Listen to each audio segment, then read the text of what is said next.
Specializing in the finest assortment of oboes, clarinets, bassoons, and their accessories, RDG Woodwinds serves musicians around the world. Their employees are all professional musicians who have a deep knowledge of the products that they sell. RDG's repair shop has an international reputation with a combined 100 plus years of service among the 5 repair technicians. Plain and simple, RDG provides excellent products and fabulous customer service. Visit them at rdgwoodwinds.com. They look forward to working with you. Consider buying your processed oboe and bassoon cane from those friendly folks over at Barton Cane. Processed with care and precision for your everyday reed-making needs. Take the pain and injury out of reed making by letting Barton Cane do the hard, repetitive, boring stuff. Free up time for practicing, happy hours, hikes, baking, and spending time with friends and family. Barton Cane, here for you. Visit www.bartoncane.com.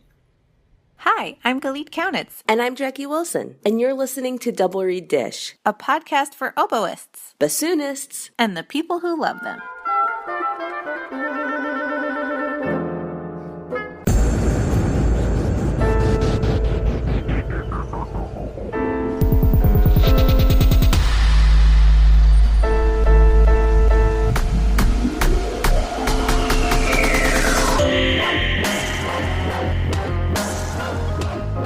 Four more to go. Hey, girl. 4 more to go. The countdown, I think, is officially on. Yeah. November 1st. It's going to be almost Halloween. Well, just kidding. When they're listening to it, it was Halloween yesterday. If they listen right away and don't save it. Is it just me, or is November 1st kind of a letdown? For me, no, because one, I feel like November, it's officially fall. Maybe in some places it's like winter, but where I live, it's like October. You can still have some hot days. You can have some cold days. Like we're getting into fall, but November, it's like the leaves are changing. It is fall. It's my favorite season personally. Yeah, Two, I could get down with that. I teach somewhere without a fall break. Same. So November is crossing over that threshold to Thanksgiving break is coming. You November's are in the only 3 same weeks long. month. Exactly. In you my are book, in the it's same 3 month weeks. as break. So that makes me excited. And then last, November is Native American Heritage Month. And so for me, at least, there's like a ton of exciting, fun stuff and programming and cool things going on. So no, I do not think of November as a letdown, but I do love Halloween. I feel like all of October is a ramp up to Halloween.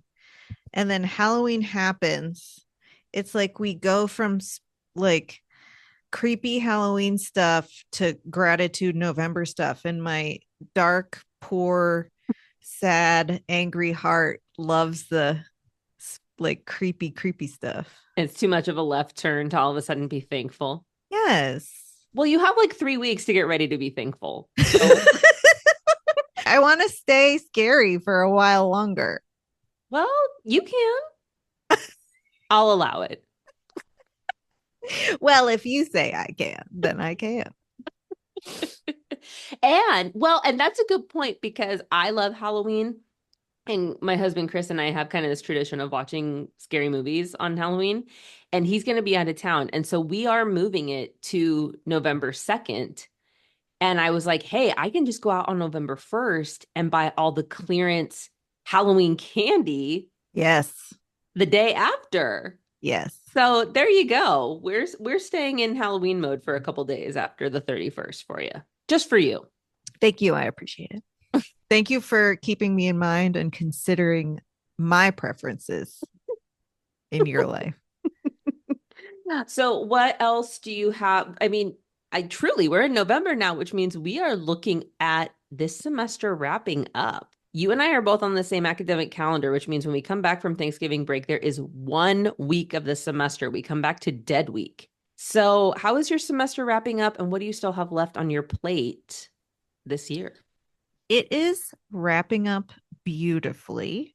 I have some exciting gigs coming up. I get to play the Christmas oratorio in December on Oboe d'Amour. So I'm renting an Oboe d'Amour, and I haven't played one since high school. Was the Mm. last time I held one in my hands. How different is it? I think it's pretty different. It's like in between an oboe and an English horn. Okay. Different Okay. reeds and everything. Obviously, I'm not an oboe player, but I did play the oboe in high school. And I remember the first time I held an English horn being like, whoa, because you feel like your fingers are just spread so wide. So the It's like a Demore little is like baby. that, but not as wide. Yeah, it's like a little Yeah. baby English horn. I feel like that's what makes it hard actually, is because oboists are used to like stretching those fingers out for English horn, but it's like not quite that. Okay, that makes sense. Yeah, it's not quite oboe, it's not quite English horn. That'd be like if there was something in between the bassoon and the contrabassoon. Yeah. Don't give people any ideas. Somebody's gonna 3D print something now. But yeah, I've got some fun, fun gigs coming up. I'm getting some playing opportunities in Colorado now, and going back to Mobile occasionally to play. So it's good. It's really good. I like playing a lot. That's awesome. And I bet, Mhm. speaking of changing leaves, I bet you've got some pretty nice views going on right about now. I can't even stand it. It's so pretty. I cannot even stand it. Yeah. Like it's insulting how beautiful it is here. I drive to work and I'm just like, Colorado, how dare you? I'm looking at these mountains that are now snow capped, and I'm looking at these trees. So picturesque. Picturesque. That's kind of a hard word to Like say. these trees are like all gold. And I'm like, this is unreal. Beautiful. It's beautiful. And it's going to be beautiful all year round because in the wintertime, it's winter beautiful. And in the Hmm. summertime, it's summer beautiful. Spring is going to be beautiful. It's like, Oh yeah, I was driving to Idaho yesterday to do some work on a project out there, and similarly, it's got some Mhm. stunning views and approaching the mountains out there, and I was just like, "Oh my gosh." I wanted to get out my phone and take a picture, but I was driving, so that was probably not advisable. Well, I'm glad you're still here to tell the tale Yes. about how pretty it was. What do you have coming up? November for me is gonna go fast and furious. It's really cool living out here because Native Heritage Month actually is kind of a big deal, and there's a lot of programming surrounding that. And this year I get to be really involved in that, which is cool. So we kick off on November 3rd. The Washington Idaho Symphony actually brought me on to curate a chamber program of works by Native American composers. And so I've put that together. I'm playing several pieces, including a world premiere of a piece brand new for bassoon and guitar by Michael B. Gay, who is a Navajo composer. And that was composed for me and one of the students at WSU, Patrick, who's like a little mentee buddy of mine. And he's from the Samish Indian Nation. And so we were looking for an opportunity to collaborate, and Michael agreed to write us a piece, which is very cool. It's a really unique piece. So we got that concert, and then 4 days later I play the Connor Chi Concerto with the WSU Symphony, which I'm excited about because I've been playing it here, there, and everywhere, and I want to play it at home, so I'm super Mhm. excited about that. And then the following week, Connor comes to campus, and we are having the inaugural year of the Olson Festival of Native American Music, named after this professor emeritus at WSU who is really involved in collaborating with Nez Perce communities. And he left an endowment of funding to bring Native music to campus that had kind of been not unused, but didn't have a specific direction. And so me and my Mhm. colleague Melissa Parkhurst were like, hey, what if we came up with a festival and that's like annually just how we decide to use it? So this is the first year. And we've got several concerts. Connor's going to give a concert, and then we're going to end with this concert by WSU faculty and students playing works by Native composers, along with some Nez Perce singers and storytellers. And that is going to be served alongside an Indian taco dinner. We're kind of making it like an anti-concert where the point is not like we play, you passively sit, but it's in this space that's not a traditional concert hall. And so the idea is people will get up and eat or converse or whatnot, and it'll be a community event, more like a feast with music rather than a concert with food. I don't know if that makes sense. Yeah, I and love then I'm recording Connor's concerto the following week.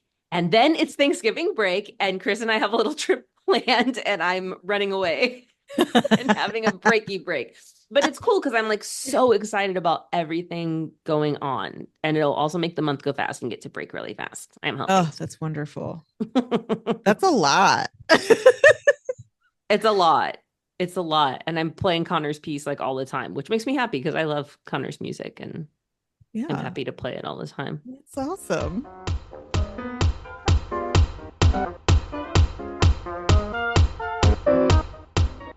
AC/DC Reads is a one-woman bassoon reed workshop in Minnesota run by Dr. Ariel Detweiler, producing over 1,500 reeds per year.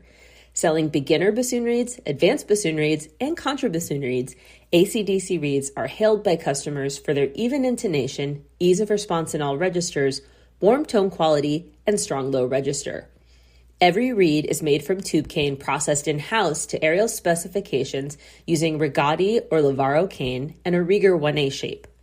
You'll also find bassoon-themed gifts in the shop, including greeting cards, stickers, artistic prints, and the ever-popular Black Wing bassoon pencil. Make sure to follow AC/DC Reads on Instagram, where Ariel posts artistic photos and educational stories about her everyday experiences with reed making. AC/DC Reads is a proud sponsor of Double Reed Dish, sharing positive and uplifting interviews to inspire and connect the bassoon community around the world.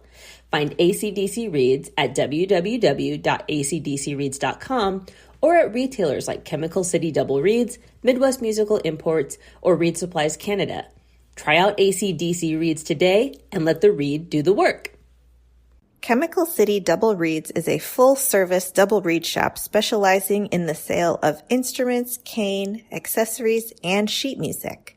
Double Reed Dish listeners can enjoy free shipping with code DRDISH. Visit them in Baton Rouge, Louisiana, or online at www.chemicalcityreeds.com.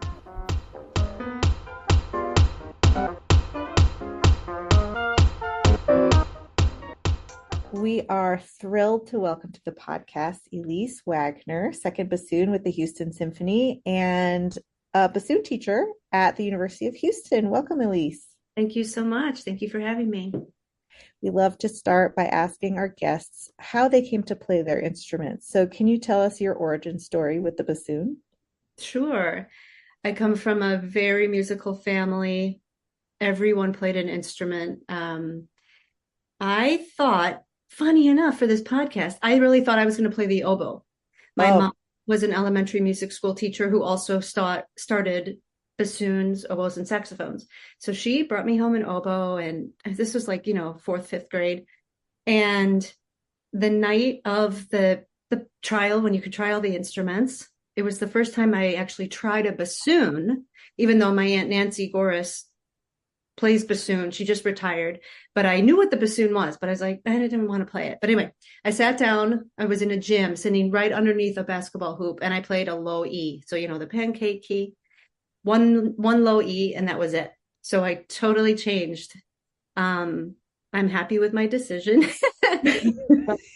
So that was that. And yeah, my brother is a professional trumpet player. My mom was a clarinetist who went to Northwestern and then a music educator. I have an aunt who plays flute and did the whole Broadway thing, and then an aunt that was in an orchestra. So I knew I was going to play something, and I didn't think it was going to be the bassoon until I actually tried it. So that's an amazing story. What a family. Oh, yeah. It's I always admire my friends who maybe were the only person that played instruments in their family. And I always thought, well, what's that like? Because for me, it was kind of this other pressure of like, you have to play and you have to, practice a certain amount. And I am very fortunate and I'm thankful for the family support and everything. But yeah, it was kind of like it could be stressful sometimes. So Yeah. So could maybe related, could you talk us through getting quote unquote serious about the bassoon and when in your youth you thought, oh, this is something I would like to pursue professionally, study in college, that type of thing? hmm Yeah, I always did well, and some things came naturally. Some things did not, but I always was like, yeah, I always did well. I was in youth orchestra, but really practicing even a half an hour a day was a struggle. And I think partly was because my mom was like, hey, you have to practice. But I also knew I was good at it and I enjoyed it. Like, yeah, youth orchestra and summer band camps and all of that, private lessons. But in a way, I had my own short-lived rebellion when I had a full ride to go to the University of Wisconsin-Madison. I'm from Wisconsin. I was going to go there, and but then I decided, well, I'm not going to declare my major. And I say, I always wanted to be a doctor. Well, that lasted like half a semester because I couldn't get out of beginning math or chemistry. So my rebellion of like, hey, I can do other things besides music. But then I really, I was like, you know what? Let's do it. Go for it. And so I was there for 3 years. And that's when then I say I got serious and I transferred to Temple University and then studied with Danny Matsukawa. And that felt like a graduate school experience. It was 2 years of really intense. And then kind of knew, I'd say I was a late bloomer because yeah, some things were so easy for me and I didn't really put the work in. I wish I had when I was young. So that whole transferring to Temple, and then I did a gap year. I've actually lived in Houston, Texas, where I am now. And then I went to Carnegie Mellon and studied with Nancy. So does that make sense? Yeah, it's like it was always something I enjoyed doing, but I felt like I wanted to make sure I was doing it because I wanted to do it and not because it's like, oh, you're so good. You must be going into music. So yeah. Would you talk us through your professional journey that happened after you graduated from all of your schools? I have to say, my professional career started while I was in grad school in and around Pittsburgh in the Ohio River Valley area. There's so many small orchestras like Canton, Akron, Youngstown, and I happened to win principal in the Houston Symphony when I was in grad school. And at that time, they had 8 or 9 classical concerts a year. So that was my first job, and I learned a lot. A lot of concerts. Usually just one on one concert a series, but yeah, still it was a lot. And then I played a season right before I graduated from my master's. I played a season with the Sarasota Opera, so it was about 3 months. And then I remember while I was there, I was getting ready for the Houston Symphony audition. So I won that on my mom's birthday, May 14th in 2008. And that was my 13th audition. And I always say it was the 7th where I felt I could win.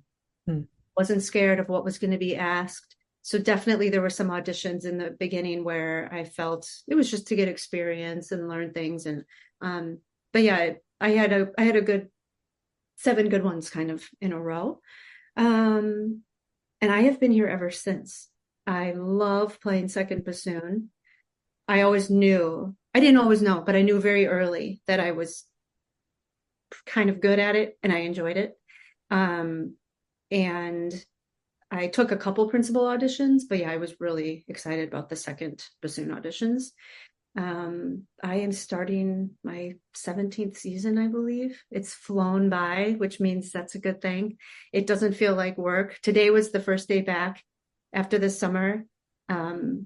And yeah, it's always like the first day of school. It's great to see everybody. And I love my section, Ryan Crapo, who I know has been a guest on your show. She's an amazing principal. So she's so easy to play with. And Isaac Schultz has been in the orchestra now a couple of years as our associate. He's doing great. And Adam Trussell is our contra player. So it's when you're happy, you stay. And you don't really look to leave. And so, it's really fun. I love it. So could you talk to us a bit about how you got into that sweet spot in terms of auditions where you were feeling like you were prepared and ready? What did that preparation look like, both in the practice room and then also mentally? Those auditions all coincided with my master's, the ones I was doing well, my master's degree. So I had the time to just sit and focus. And towards the end, I became very organized, even charting the amount of time that I spent on excerpts, because it's so easy to avoid, sometimes even to avoid the easier, more simple excerpts. But I really just kept track of my time, was organized. Things were coming along technically. I always felt like I was comfortable with musicality, but I just needed to catch up a little bit on the technical aspect. And that kind of all just came together. And playing principal in the orchestra there, we did some big rep that helped. And then this job in Wheeling, which was also that audition. I guess I should say that. I guess I won that audition, but it wasn't as large a list. But really, it was just tackling everything, and it all came together. Mentally, I've never been the type of person who had to play for people. I guess at that time I was still playing for Nancy, like, so taking lessons, that was really helpful. But somehow I could kind of always put myself into that situation and tell myself, okay, here we're doing this round, and then do this time. Then I would play something again and do it differently, imagining what they would ask. I have to tell you, well, a little personal story. The week before the Houston Symphony audition, there was an audition in Toronto. And I had played there. And so I was advanced to the semifinal round. The audition didn't go, it wasn't that great. I had found out I missed the finals by 1 vote. And at that point, I had never really been pre-advanced. And so I felt like I missed out on a big opportunity. And so that's a great job and great orchestra. And so that really hurt. And I remember driving back down to Pittsburgh, and I was so burnt out. And I knew this audition was the next weekend. The Houston was the next weekend. I actually didn't play bassoon for like 3 days because I knew I had a read. I knew what read knew what I was going to use. The lists were similar, and I knew the Houston list. And I was I just needed a time off. And because my preparation, I guess, had been done well, I was able to just step back for a couple of days. So I always try to share that with people when they're feeling burnt out, especially there's so much changing in the bassoon world. There's so many auditions these days that I always make sure, like, I try to share that experience. Like, if you really trust and that you're ready, to quote my Uncle Mike, you sprint to the finish, don't stop, just go, go, go. Then maybe you can afford to take a day off or something. So that's been really helpful to share. And does that answer everything? I think so. Yeah. I have a follow-up to that, because of course we all confront rejection, and you played 7 auditions where you felt that you could have won, 7 great auditions before you actually won. So how did you maintain how did you protect your mindset and your emotional well-being in the 5th audition, in the 6th audition? You know what I mean? Like, it's so hard to know when you're going to tip into that winner's category, and to keep your mind healthy and your emotions in a good place is so difficult. Mm-hmm. I guess I should clarify. It wasn't that I necessarily had 7 in a row that were great. I remember I had an Atlanta Symphony audition where, like, that was maybe 4 before the Houston, but it was kind of spread out, where in that case I could play everything, but I didn't have a good day. So I knew why I didn't win. That I have to say, because that's really frustrating when you don't know why you didn't advance. Most of the time I knew why I didn't win, because something happened. Just want to say that, like, to have perfect auditions would be amazing, I think. So honestly, it wasn't enough. I really feel lucky. It wasn't enough where I got that down I think my worst experience was that quick turnaround. And thankfully, from Toronto to Houston, thankfully it was only a week, because I think that could have been a little devastating. But I think as I tell people, you can always record yourself. If you're starting to get in auditions, you can go and put your phone down. If you're starting to get to that point where you don't know why you are not advancing or winning, record yourself, maybe play that for your teacher, for someone else. But again, the times when I felt like I could win and was going to do well was because I was prepared. So it all starts, the whole mental game, you're set up for success if you put the work in before. I appreciate your candid perspective on that, because it's sometimes it's hard to talk about the things that we don't win. Yeah, I appreciate that. I mean, I guess it helps now being in a place where I'm happy, of like, I love my job. I know there are people that they don't get there. So again, I'm fortunate and really feel lucky. But also I think that's the educator in me, that we're always trying to find ways to discuss and see what happened, figure out what's happening. And we hear about, many guests have talked about the learning curve that is distinct from the skill of auditioning in terms of like actually doing this job, right? Can you talk to us a little bit about entering as a professional and kind of the things you learned when assuming your current position? Yeah, it takes a while. Today, the Houston Symphony, we've been doing renovations in the hall. So today was an acoustic rehearsal to see how the changes were over the summer. And so it was Tchaik 5. So I think I played Tchaik 5 almost for 3 hours straight today. And yes, there's still things that are difficult about it. But if that would have been my first rehearsal, 16 years ago, oh my gosh, I wouldn't be able to have this interview right now. I would be so tired and traumatized. So things like that, those big pieces, it gets easier. Why does it get easier? Because you know what's tricky. You know what to expect. You know what kind of read you need. If you don't have the greatest read, you know which one to go for anyway. So yeah, the learning, it is true. The longer you're there, the easier it gets in some ways.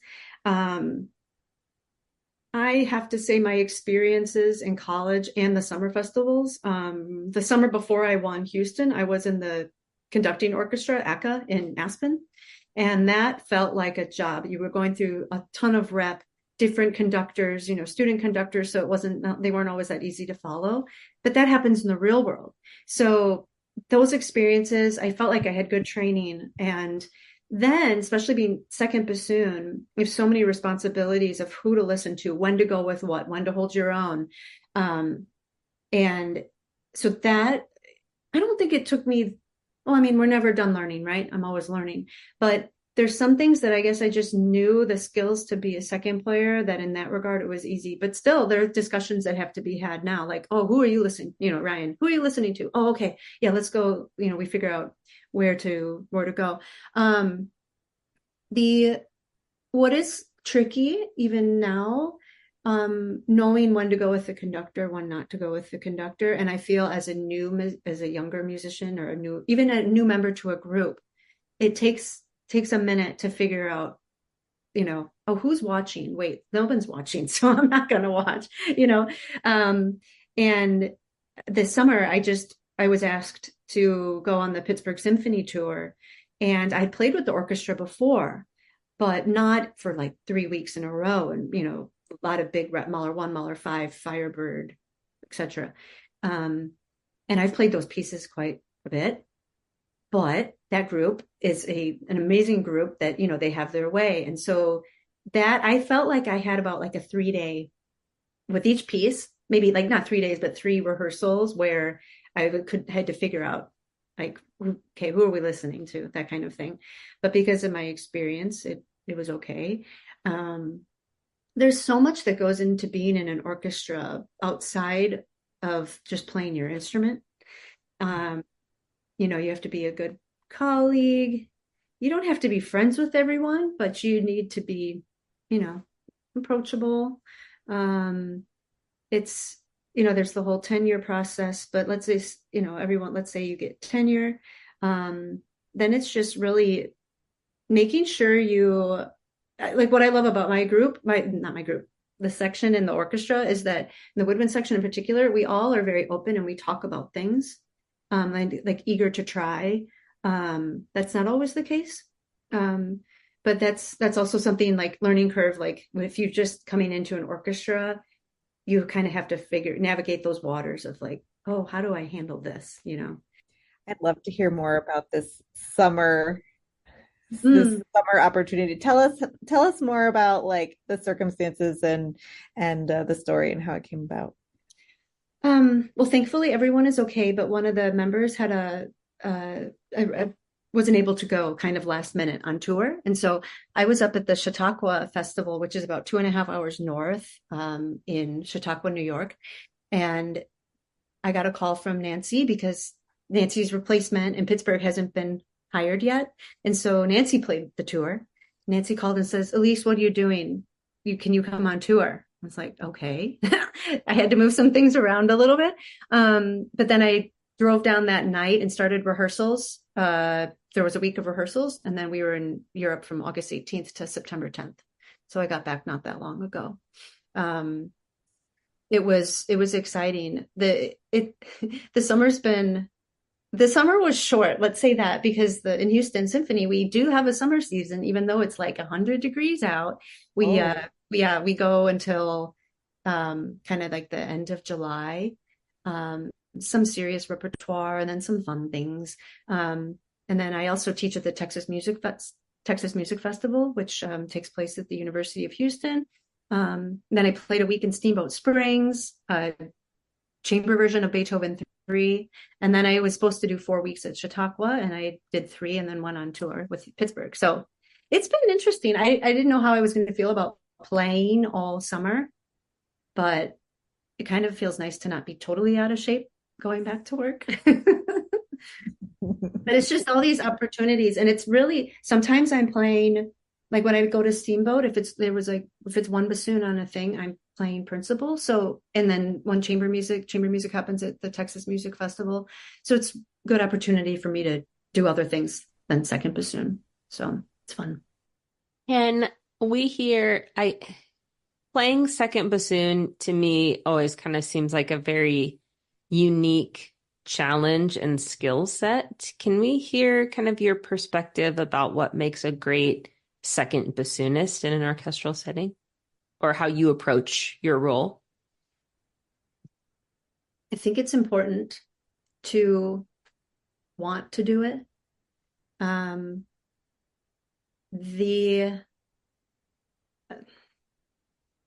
You learn certain things as you have the years experience and everything, but like I mentioned earlier, I knew I wanted to be second. So it's like I've never like dying to play the principal part, or I don't think I'm ever putting off that energy to my principals that, oh, I could do that better, or oh my gosh, like what's happening over there. That's not always the case in sections. So really being comfortable with your role and wanting to be a good second bassoonist is important. So there's that. And then what does it mean? Yeah, the playing part. I have to find times where I acquiesce and I go with whatever is happening, even if I don't agree, like musically or interpretation wise. Thankfully that rarely happens within my section, but that's also something you have to be willing to put some things, your own personal opinions, kind of on the back burner. However, then you find your moments where you can put your stamp on whatever those, we all know the famous second bassoon excerpts like Brahms Violin Concerto, Tannhäuser. There's so many. And it's even in an audition, those are the things where you can show you are musical. You can, that's your time to shine instead of just laying down a bass line. It's like knowing what's going on. And if you take that approach to everything you're playing, it really feels like you are part of it. You're not just, it's more than just playing low notes quietly, which is hard. And that, that's kind of reed related and setup related. but just knowing your role and what you are needed to do at a certain time. And often it's like, yeah, when do you go with the basses? When things are maybe rushing over here to my right, I just try to like lock on with the basses or the horns or something. And then knowing your placement within chords. I'm not a big music theory person. I usually can just tell if it sounds right or not. So everybody has their own way to think about things, but knowing, it's like, oh yeah, I have the third. I need to be a little bit lower, but no, yeah, sure. But it's more like probably it's just too loud or something like that. And knowing, too. yeah, and color, yeah. And so sometimes it's not like you make sacrifices. And I just went through a major reed change in the past year or two. But I know right when I started, I equated being able to play softly as meaning you have a really easy reed. It's not the case. So figuring out like in your reeds, how much resistance, and then as a second player, yeah, how much do you want a lot of sizzle? Do you need to be more covered? Of course, we want to be able to do it all. And I'm trying to get to a place that's that I can do that. But if that makes sense, just sound wise. I mean, I am definitely set up to be a second bassoonist, and that's a choice I made. But then I also have reeds that can play tenor, F, and E flat and E in tune and in time, which is not always easy for everybody. But those, because it's possible to have the low register and the tenor register stability as well, and it's just making changes and trying things, making sure your setup is in order. But I think when it comes down to it, I think second bassoon is, don't tell anybody this, but I think it's the best second role in the woodwind section. And then I think second oboe, which is unbelievably challenging as well, is also so important. And, it's like when you're a second player, you don't want attention in a bad way. The best compliment is when you're like, oh, wow, that was great. Of course you're heard, but usually don't want to be heard because that means something's going wrong. But yeah, I think in general, it's just really embracing the role. Mm-hmm. And it's important. Like if it can be the greatest woodwind section, but if there's a second bassoonist who's first of all not in tune, that's going to be rough. So. A great second is like umami in the broth. Exactly. Notice when it's not there. Yeah. Okay, this is a wonderful segue. I'd love to ask you about your reeds. You can get as detailed as you want. We want to hear it all. Okay. Well, I mentioned I just did a major change. So I didn't have much reed making experience in my schooling. I managed to have decent enough reeds to win an audition, obviously. But I didn't really have it was a gout-shaped profile starting out, and I kind of was figuring things out on my own, honestly. And then I got to Houston, and Jeff Robinson, love him dearly. He was our former contra bassoonist. He suggested I buy a Van Hosen machine and do that. And so I was, up until like 2 or 3 years ago, I was or maybe even 2 or 3 years ago, Van Hosen, the shape was Rieger 13, and I just felt like I couldn't really figure it out. I think it's a great setup, but I think for my section and for what I wanted, I made a change recently. So I have a MD profiler, turquoise. There it is in the back. I was watching it shining. Yeah. I just got that recently, and then I used the Hertzberg shaper, and what else? Yeah, so basically it's not the Hertzberg machine, but MD profiler, Hertzberg shape, and kind of a lot of things were very similar size-wise and measurement-wise that I was doing before. And then I also have a tip profiler with the Hertzberg template, but I have to tell everybody I'm using the tip profiler and my MD are set up very, very heavy. So I'm doing a lot of work by hand. because the problems I was having with my previous setup is that too much cane was being taken out in crucial places. So I couldn't achieve all of the goals and things I wanted from my reeds. So yeah, it's a tip profiler, but it's still heavy, because that's kind of the danger with tip profilers, is not knowing where cane, if you're starting from a place that's too thin, that's problematic. I have to mention Houston Symphony plays at 442. So in some ways that makes my life easier as a second bassoonist, but it also then makes tenor register we have to make sure things are placed high enough. So that's also why I make sure I don't start from a place that's too thin already. Yeah, I'm happy. I mean, it's like, I call it, was it my midlife crisis? But I went to Mr. Ben Kamen's and I said, I need help. And he's like, what are you doing? Okay, yeah, do this. And it was kind of like, I'm opening up a lot, but I think it's good because it's never too late to make a change. We always, and part of it, I was kicking myself because part of it was ego. And another part was that I thought it was me. It's like, no, I'm just not doing this right. So after lots of frustration, and obviously I made it work because I'm still here and still playing. But I was like, I think this is just supposed to be easier and a little bit more fun. And so I just needed someone to tell me, yep, let's go this way. And it'll be almost a year where I've had the total new setup. I do have a Greg James profiler. If you guys have heard about that, it's like a pattern tracer. It's the other big thing way back there covered up. And I was using, you can get a template, you can use any profile on there and it just copies. And so I had been using some of Ryan would profile me some cane off of her Hertzberg.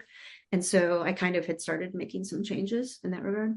And then for gouging, I used the Greg James gouger. All of his stuff. I really like it because it doesn't hurt the body. Like when you're processing cane, they're very ergonomic, if that's the correct word. It really, it's great.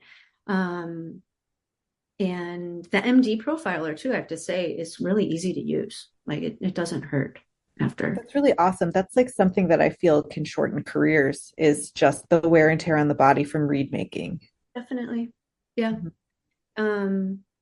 And I think that's about it. Yeah, I process my own tube cane. I use the Arlen Fast radius gauge. And I also I weigh, and I do a bunch of tests. I don't know if you have heard about this. There, of course, is the sync test, but before that, I weigh and dehydrate the cane. And then, I weigh the cane after it's dehydrated.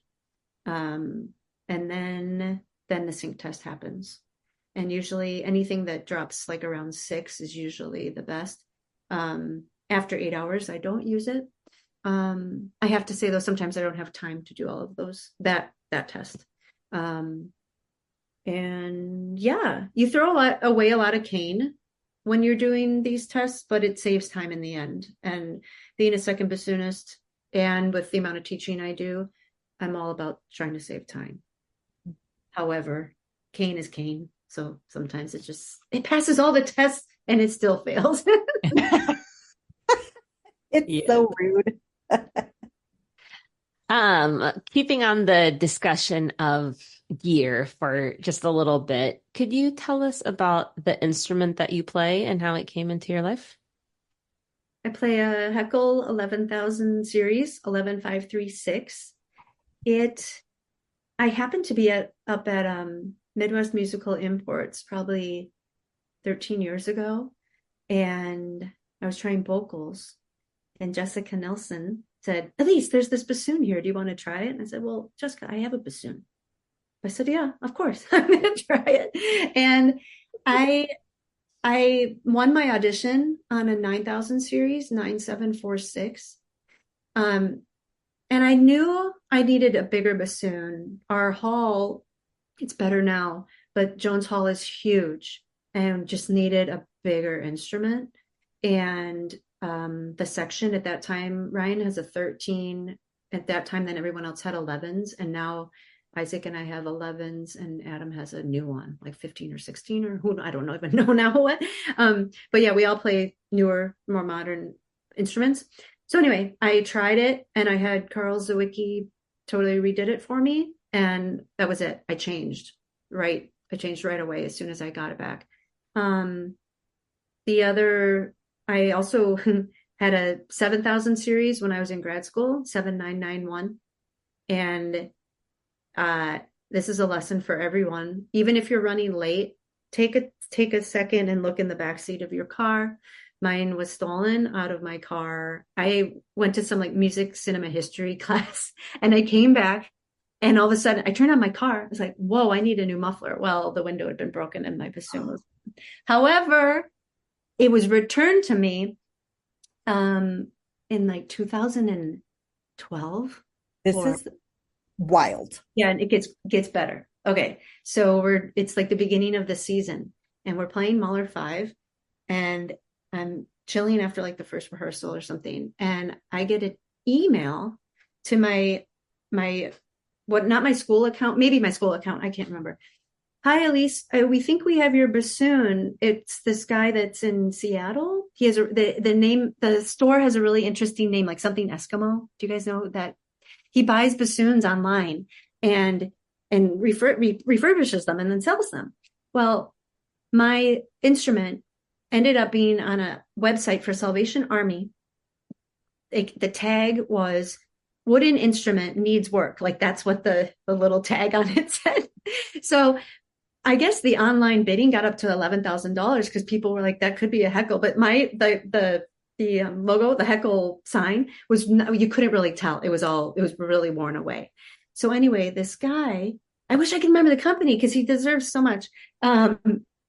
He opened up the bassoon and he said, "Oh my God, it is a heckle." And he's like, "Oh, I know it's a heckle." So thankfully, James Roberson, who happens to be in Houston, he put my bassoon on the registry of, it said stolen. And so this guy contacted me, but had he not emailed me, I never would have heard from him because he called my voicemail at school and the phone wasn't even hooked up there. Like, I don't know how to work it.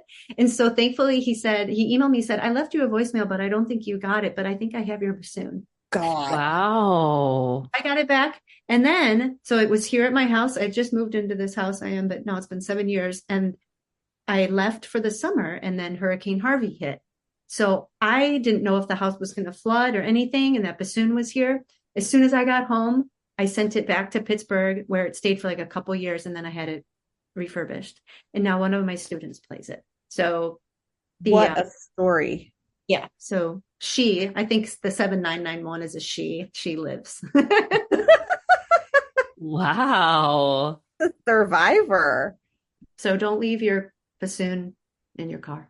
No, I had one stolen that came back as well. But yeah, that frontal lobe is just such an important part of caring for these expensive instruments. And yeah, I went to a bad part of town and left mine in a back seat and went to lunch but it came back. But it's devastating for sure. It's devastating. Yeah, I remember my car was parked at Carnegie Mellon. It's a beautiful campus and there's woods where you can park your car. And I got out of my car, my hair was out like this, and I'm running down the street and a police officer said, "Are you okay?" It's like, "No, my bassoon was just stolen." And he was like, "What?" I'm like, "Never mind, I gotta go." You're what? He thought your life was in danger. I would love to ask you about maybe some of your favorite teaching pieces or, repertoire that you have found works really well for students, things that might not be on our radar that you wish more people would play. I have to say, I am always asking my students to bring to me things that they want to play. And Jackie, one of my students, the student that has the 7,000 is playing your pieces. The Indigenous or Native American set that you put out. Mm-hmm. Yeah, really cool. But so I feel like these days my students are actually the ones that are bringing things to me. I try to during the pandemic, I was able to do more like to participate like in Meg Quigley and that just hearing new repertoire. And being a orchestral musician, it's like I'm always trying to add more of my mental time to that other side of like discovering new pieces. But when it comes to teaching, the way I was taught and the way that I feel is successful is to have 3 to 4 things a week for students to work on. So we're not just sitting on one thing for a long time, which is the way that some people choose to teach, which has its pros and cons. But I grew up with the PR or Uberdu scales, but it's like any scale pattern or anything that you want to do. Let's just do it. Milday scale studies, yay, surprise. The concert studies, PR'd. And then with my more advanced students, not that they're new etude books, but like one of them now is starting the Boutry, the 12 little short atonal pieces. So I have to say I hope it makes sense. I'm so into orchestra and I love the standard repertoire that the bassoon has. And I'm so excited about the new things that are coming out all the time. Adrian Albert's pieces are great. And you've been putting out so much for us. I'm really excited about the attention that the bassoon world is having now when it comes to composition. Can we hear about, okay, I guess this is a little bit of a two-parter because the typical question we ask is a favorite memory of a past performance. But I did see in your bio that you played at Felix Mendelssohn's home. So if that is not your favorite memory, could we also hear about that experience? That all came to be because the mayor of Houston was visiting some of our sister cities. And so Leipzig is a sister city of Houston. And so Jonathan Fisher, the principal oboist, and a violinist, and we got to go and play at a bunch of different places in Europe. And that was really great. The room was small, very vibrant. His harpsichord was there, just sitting there. And we had the mayor of Houston right in front of us and the mayor of Leipzig and then all these other people. And we just played a trio. I'm so happy that you reminded me of that because it's been a while ago. And, I don't mean to sound jaded or whatever, but it's when you have so many experiences, it's nice. And it's like a reminder that you got to think back about what you've done and that the memory, and thankfully now we have iPhones, so the pictures come back once in a while and you're like, oh, wow, yeah, I did that. Yeah. That was really special. Another performance, non-orchestra related, was I collaborated with the Foundation for Modern Music, which is here in Houston. And it was a song cycle for baritone, percussion, piano, and bassoon. And we played at the National Portrait Gallery, August 2019, right before COVID. That was special. And the whole inspiration of this work came from poems that were written by incarcerated youth. And so they were set, it's like a 10 or 12 piece song cycle. And it was not long after Sandy Hook happened. One of the pieces was about that. So that's, and just working in, I love chamber music. And like I said earlier, it's good for me to step outside of my second bassoon role sometimes. So that was a really special performance to be playing in the portrait gallery. Like I went upstairs and looked at the Obama portraits, of course. And another very special concert was when the Houston Symphony was on tour. I believe it was 2017 or 16. We played in Vienna, which is where our music director at that time, Andres Orozco Estrada, lived and went to school. He still lives there, but that's where he was living. And he took us there to play in the concert house in Vienna. And it was one of the most special concerts I've ever experienced, just emotionally. And the orchestra was sounding so great. Shostakovich 5. And almost the entire orchestra got the flu on that tour. So I don't really remember much besides hotel beds and playing concerts and then going back and forth, rinse and repeat. And so that was also part of it, that we still were able to play. Like you always find the energy, especially when you love what you're doing. We love to end with our favorite question. What advice do you have for a young musician who aspires to have a career like yours? It's so tricky because the orchestral world is changing so much.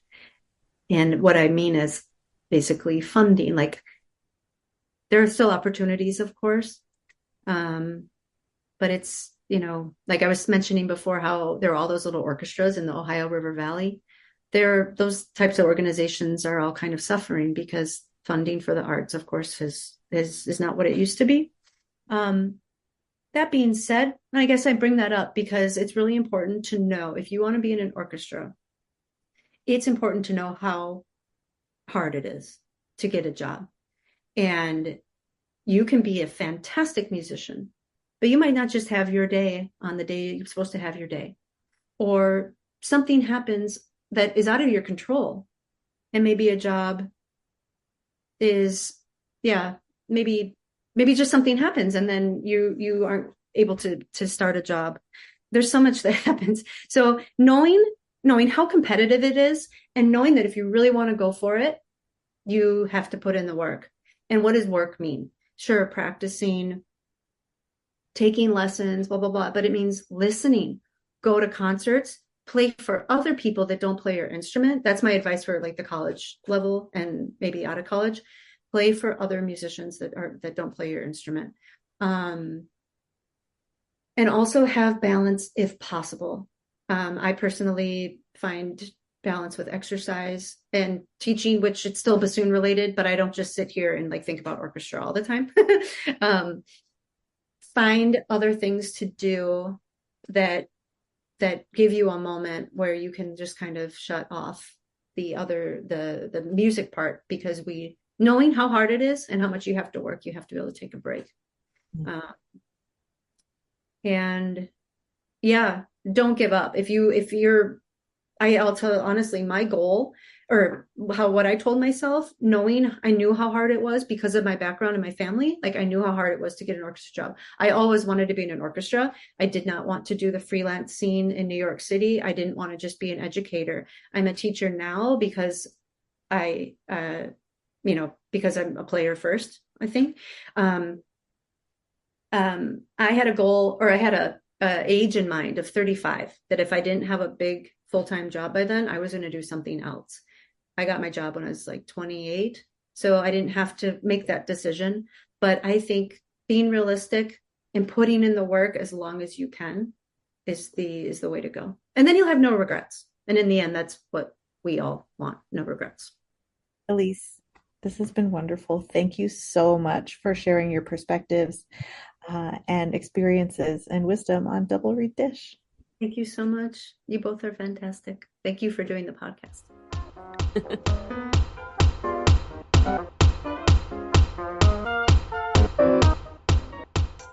Oh my gosh, we hope you enjoyed that episode and that your November transition to gratitude is going smoothly, and that you have wonderful, pretty views and lots of, warm coffees and snuggly sweaters to wear. And don't forget to follow, rate, and review on Apple Podcasts and social media, and to tune in for our next episode. Galit, who are we going to welcome then? We had a wonderful conversation with Michelle Fiala, professor of oboe at the University of Ohio. Jackie, let's end this nerd parade. Go make reads.